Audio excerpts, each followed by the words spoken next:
Thank you for being here this evening, and thank you, Dr. Tedros, not simply for your leadership at the World Health Organization, but for your clarity in recognizing that this is not simply a technology issue.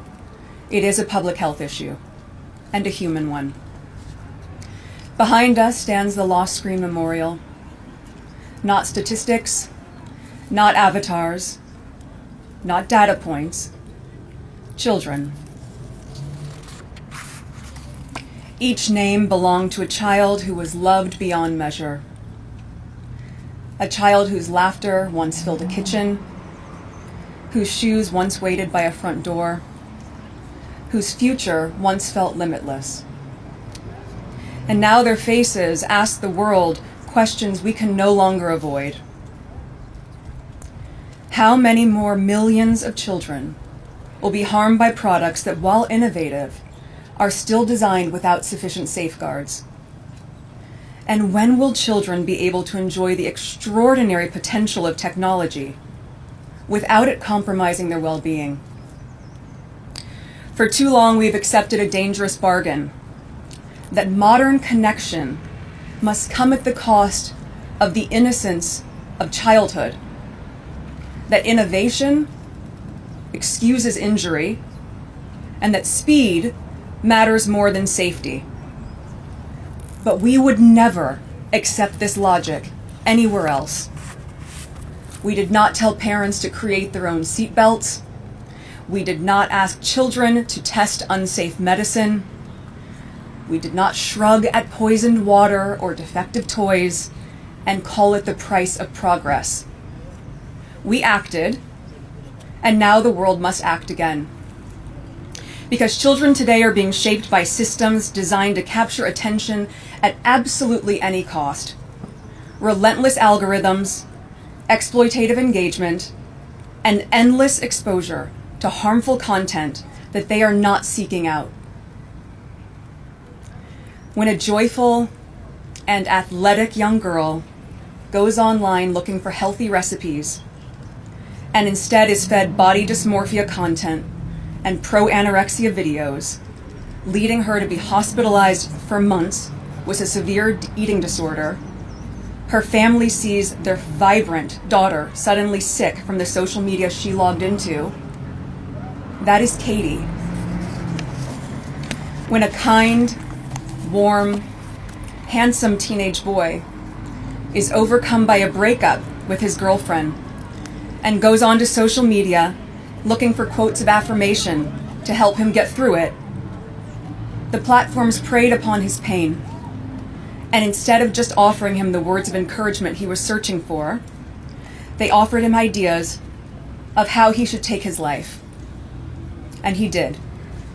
That is Mason.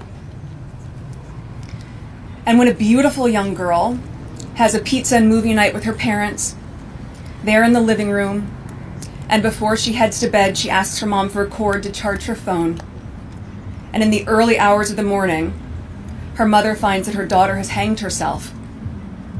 Overwhelmed by the online bullying she had been subjected to, silently suffering while keeping a brave face for those who loved her most, at 14 years old, that young girl followed the detailed instructions of a video that was pushed to her feed, showing her exactly how to take her life. And she did. That is England. As her father, Tony, shared with us a few years ago, if love could have saved our children, they would all still be here. Because these children were deeply loved in the same way that you and we love our own children. These stories are not isolated, they are consistent, and they are not the fault of the child nor the parent. Across lived experience, court cases, authoritative medical and media journals, and testimony from families, a clear and urgent picture is emerging. At the same time, advancing technologies such as AI are not just repeating past mistakes, they are accelerating and amplifying them. The risks are compounding. We are seeing new forms of harms emerge faster than our systems and ourselves are prepared to respond, affecting children at alarming scale and across borders. But these outcomes are not inevitable. And prevention begins with one simple principle. Children must be safe by design, not safe by chance. Because danger now travels globally, instantly, invisibly, and intimately. And our protections must do the same. And as technology advances at extraordinary speed, we cannot simply stand by waiting for the damage to catch up with us. This is why brave parents, such as Amy Neville, here with us today, are turning unimaginable grief into action. Amy lost her 14-year-old son, Alexander, a child targeted through a platform engineered for engagement, not for protection. And she'll be sharing her story with you shortly.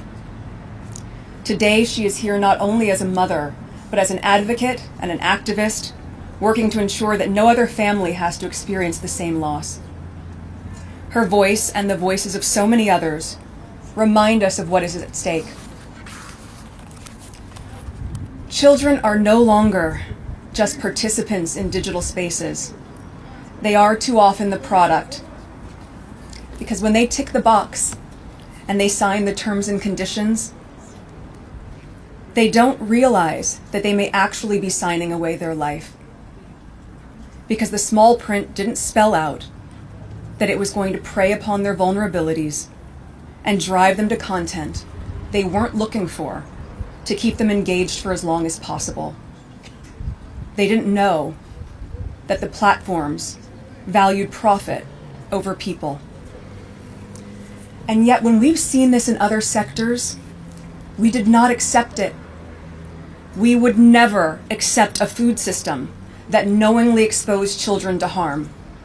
We should not accept a digital one either. This moment demands more than concern. It demands courage. The courage to regulate where regulation is needed, the courage to demand transparency where secrecy has enabled harm, and the courage to say clearly and collectively, our children are not products. They are not experiments, and they are not expendable. The decisions made in places such as the World Health Assembly transcend far beyond these next few days. They ripple outward into schools, into homes, into hospitals, and into childhoods across the globe.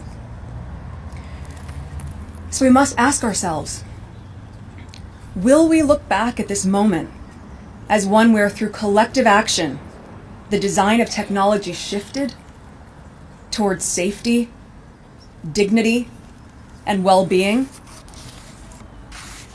Or will we accept more names being added to memorials like this? Because if an adult is barely able to survive the bullying and predation of the online world and the dangers that these platforms bring, how is a child?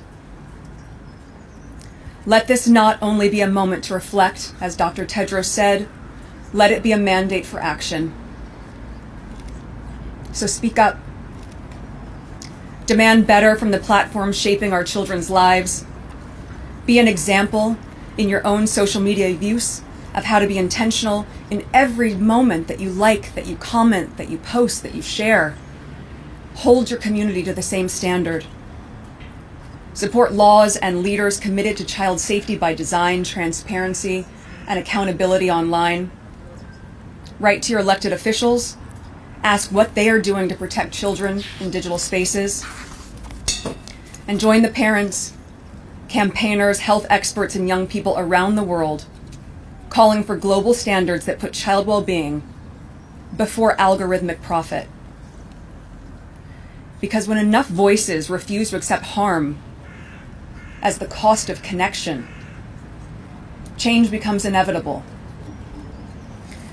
One day, generations from now, children will look back at this era with absolute disbelief that adults once allowed digital spaces to exist without basic protections for young people. But let's do something now so that they will also look back and see that during this increasingly polarized time, where people can barely agree on basic facts,